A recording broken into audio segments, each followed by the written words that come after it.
Hello, welcome back. So if you don't know me, I'm Max. I'm building a farming game in Unreal Engine 5 as a solo dev. Just trying to work through it, right? Quick heads up before we start. This is a lighter video. I've been busy doing other stuff this week, including painting my room, so you notice there's new background stuff.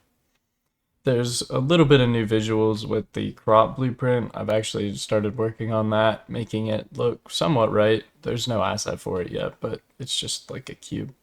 And then there's also a Unreal Engine update that I want to talk about. It's 5.8, and it includes the new terrain generation stuff, which will be useful in my game. So let's talk about it.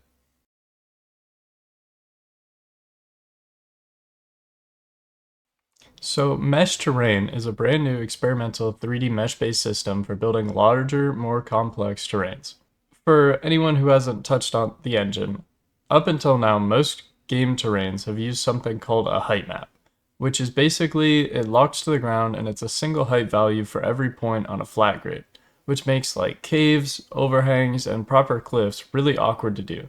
Mesh Terrain throws that out because it's a true 3D mesh. You can make shapes like overhangs, floating islands, and tunnels that the old system just couldn't handle naturally.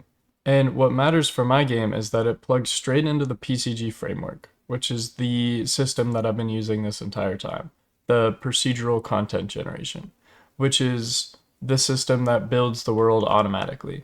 And if you've watched the earlier devlogs, you'll know my whole world is generated procedurally around the player as they move.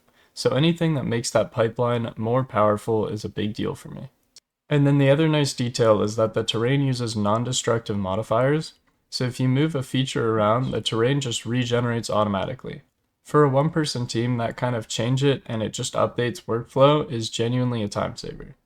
The only issue is that it's still experimental, and Epic describes it as a next-generation system that could eventually replace traditional terrain. But that's eventually. So I'm not going to pretend I'm ripping out my whole terrain system this week, but it's absolutely something that I want to test and work with.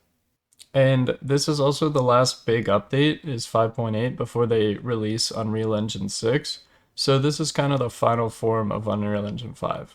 So that's worth knowing.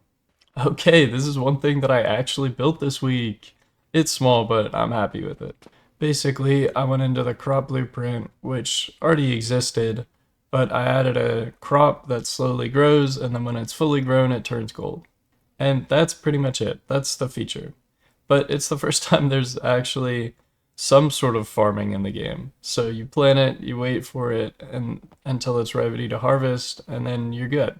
I want to be really clear, this is nowhere near what I want to end up with. The growth is simple and there's no real variety, and the visuals are also kind of placeholders. But the last episode I had basically nothing to show, so honestly having one working little thing is a win. And that's basically it. Unreal Engine 5 is out with the new mesh terrain system that I'm itching to try, and my crops finally turn gold. Next up, the plan is to update the project over to 5.8 and actually test the mesh terrain system. And I also want to finish up the crop blueprint properly and start building some UI. So some user interface where you can look at a menu to select what crop you want, and then also have like an inventory to see what crops you have. Thanks for watching. Subscribe if you want to see the rest of the build. Wow, this is terrible.